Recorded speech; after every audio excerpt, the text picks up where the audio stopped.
Hello students, welcome to the next module. Let's discuss about the miscellaneous exercise, a few questions on miscellaneous exercise of chapter 12 LPP.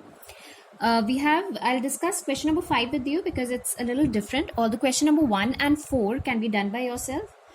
Question number 2 and 3 are not in the syllabus of miscellaneous exercise, right? So we come to question number 5. An aeroplane can carry a maximum of 200 passengers. A profit of rupees 1000 is made on each executive class ticket and a profit of rupees 600 is made on the economy class ticket. The airline reserves at least 20 seats for executive class. However, at least 4 times as many passengers prefer to travel by economy class than by executive class, right? So let us see what the table is going to look like. So we have two types of tickets, executive class ticket and the economy class ticket, right? So let us say that the number of executive class tickets that are to be sold are X and the number of economy class tickets are Y, right? So an aeroplane can carry a maximum of 200 passengers. We have this. We have to, as we go through the question, determine how many tickets of each type, that is X and Y, is sold in order to maximize the profit for the airline. And what is the maximum profit? So we have to maximize the profit. In this case, profit is rupees 1000 on executive class and 600 rupees on economy class. So let us say we have our objective function is maximize Z, which is 1000 X plus 600 Y. Right? Then we have subject to constraint. Now subject to constraint is an aeroplane can carry a maximum of 200 passengers. If X are the tickets sold, means X passengers are traveling via executive class and Y passengers are traveling via economy class. So our very first inequality is X plus Y, that is maximum 200 passengers, is less than equal to 200, not more than that. The airline reserves at least 20 seats for executive class. So number of seats are X in this case. At least 20 means greater than equal to 20. However, at least 4 times as many passengers prefer to travel by economy class than by executive class. So number of passengers by executive class are X and by economy class they are Y. So people prefer to travel by economy class, right? So greater number of people prefer to travel by economy class than by executive class, right? So we have Y minus 4 times X, right? So this particular statement states that the economy class ticket, more people prefer to travel via economy class rather than by the executive class. And how many of executive class? 4 times. So we have Y minus 4X and this number has to be greater than equal to 0. It needs to be a non-negative constraint. So we have Y is greater than equal to 4x, right? So understand this is very important inequality, that is more people prefer to travel via economy class than by the executive class, that is 4 times. Okay, so we have that Y is greater than 4 times X, that is 4 times the executive class ticket. And obviously X and Y are non-negative constraints, so we have X and Y greater than equal to 0. Right? So this is our LPP formulation. Using these constraints, using all these constraints, we'll be plotting a graph, and probably the graph for the same would be, I'll just share the graph with you. So the graph for the same would be when we plot these inequalities, that is X is greater than 20, Y minus 4X. So we have X is greater than equal to 20. So this is a line that is passing through X equal to 20 and parallel to the Y axis. Then we have Y is equal to 4X and the other one is X plus Y is less than equal to 200. So going by the feasible region, the way I have told you earlier, for this particular line the feasible region would be here, right? For this particular line, X is greater than equal to the feasible region would be this way, right? And for y is less than equal to 4x, the feasible region would be this way, right? So if we see, and x and y are non-negative, so that is in the first quadrant, obviously. So what is the common region? Common region is the one that has been shaded here in the graph, the one that has been shaded here, and probably this particular part, right? So we'll find out its corner points. Its corner point would be this, right? So this is x value is, obviously x is 20 in this case, and it is passing through x plus y equal to 200. So this is y would be 180 in this case, right? Then we have this. Here we have x equal to 40, as we can see from the graph, and y is equal to 160. Likewise, we can formulate this. We can find out this corner point, and this corner point is 20, 80. Right?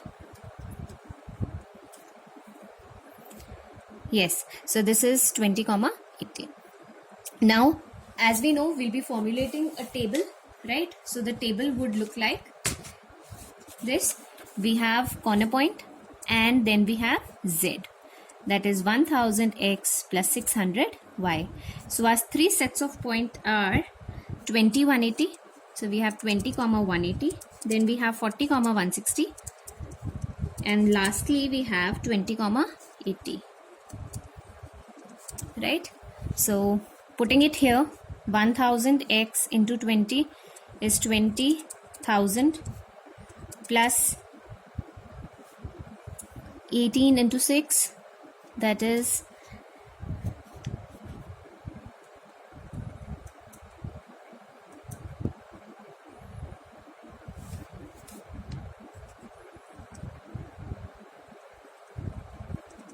right. We'll add it afterwards. Now this is 40,000 plus 96,000, and this is 20,000 plus 48,000. So this is 0, 0, 0, 20. This is 8, 2 and 1. 1,28,000. This is 136,000, and this is 68,000. So maximum profit is 1,36,000. Maximum profit is rupees 1,36,000 when executive class tickets, that is x is equal to 40 and y is equal to 160, and economy class tickets are 160, right? So this is how we are going to do this particular question. Clear? Let's move on to question number 6.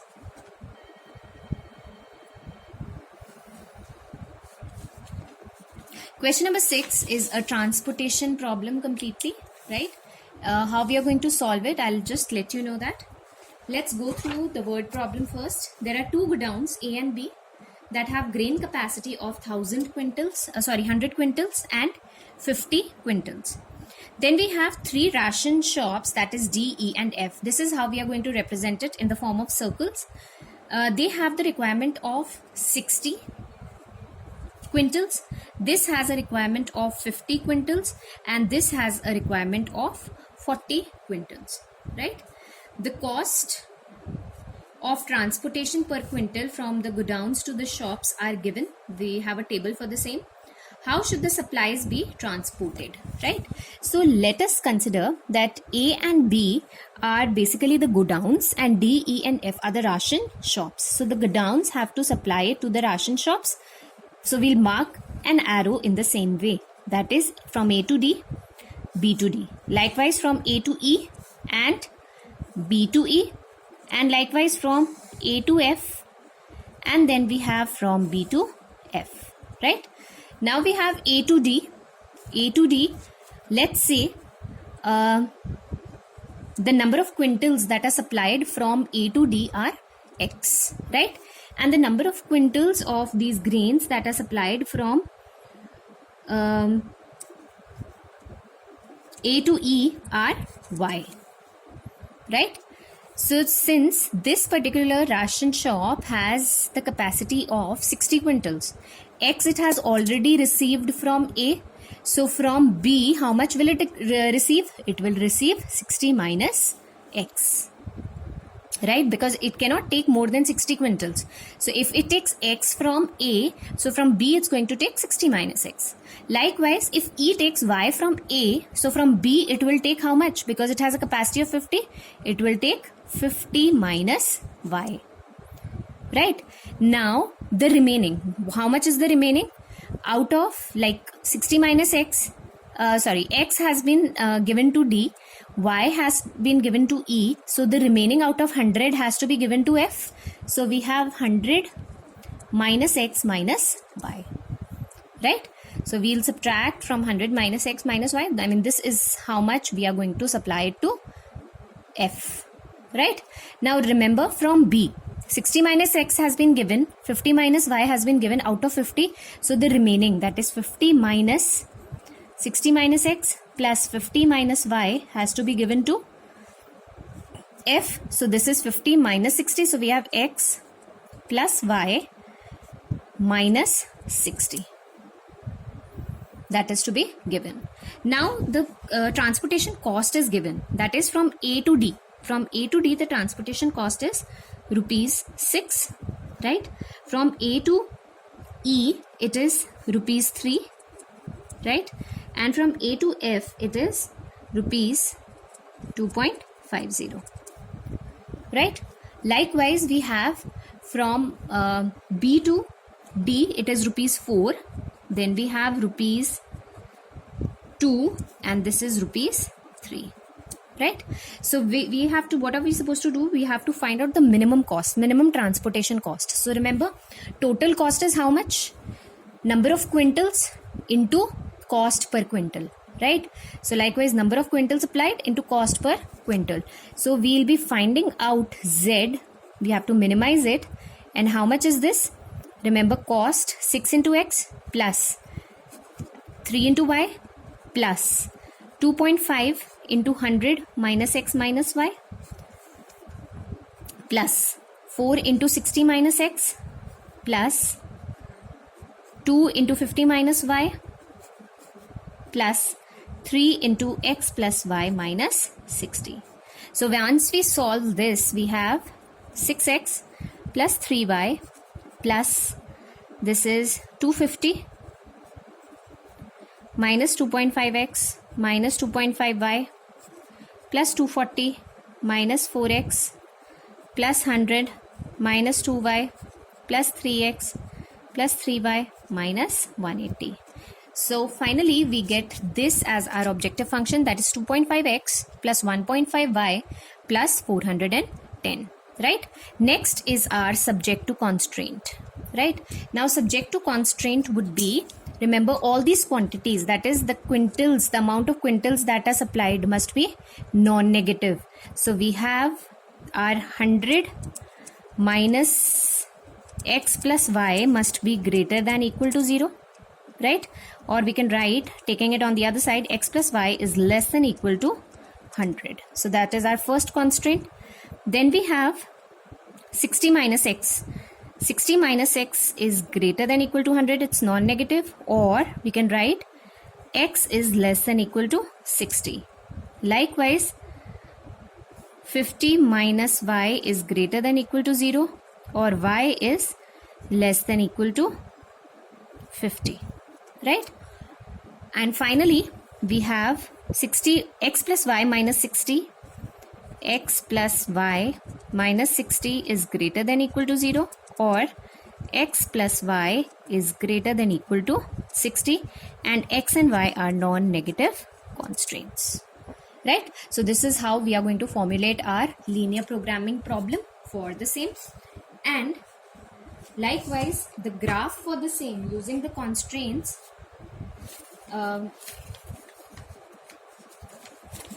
would be as follows. That is, it would look something like this, right?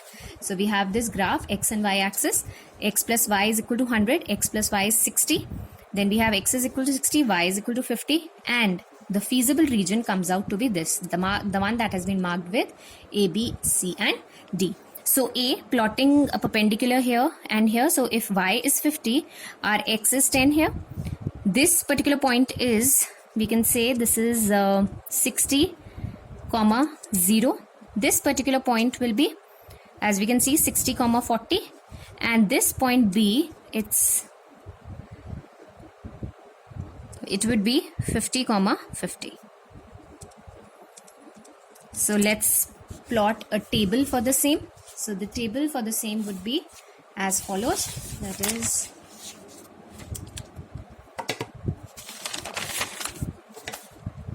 we have a table that is for corner point and Z, that is 2.5x plus 1.5y plus 410, right? So that is Z. Our corner points here are 10, 50. Then we have 50, 50. Then we have 60, 40. And lastly we have 60, 0. Okay? So this is 2.5x, that is 2.5 into 10, that is 25, plus 1.5 into 5, 50, that is 75, plus 410. Likewise, this is 125, so 125 plus 1.5 into 50, that's 75 again, plus 410, and this is 2.5 into 6,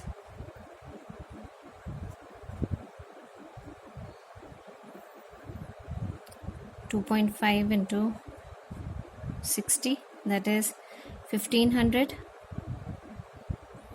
that is 150, plus 1.5 into 4,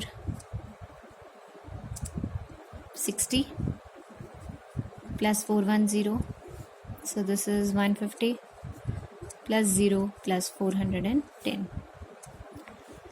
25 plus 75 is 100, 100 plus 410 is 510, this is 200, 200 plus 410 is 610, this is 410 plus 210, 0 to 620, right? And this is 150, so 0, 5, 6 and 4, 5, 560, right? So our minimum cost that is present is how much? 510. 510 is the minimum cost when x is 10 and y is 50. So minimum cost is rupees 510 at x equal to 10 and y is equal to 50. Remember, we have to find another thing here. Not only the minimum cost we have to find out, we have to find out how should the supplies be transported in order that the transportation cost is minimum. The minimum cost is 510. Remember, how will the supplies be transported? So from A, how much will be transported? We got here 10 and 50, x is 10 and y is 50. So x must be equal to 10 quintals, y must be equal to 50 quintals, right? And the remaining, that is 10 plus 50 is 60, 100 minus 60 is 40 quintals must be supplied from A to F, right? Likewise, from B to D, 60 minus 10, that is 50 quintals must be supplied, right? From here to here, that is y is 50 now, so 0 quintals must be supplied, and x plus y, that is 50 .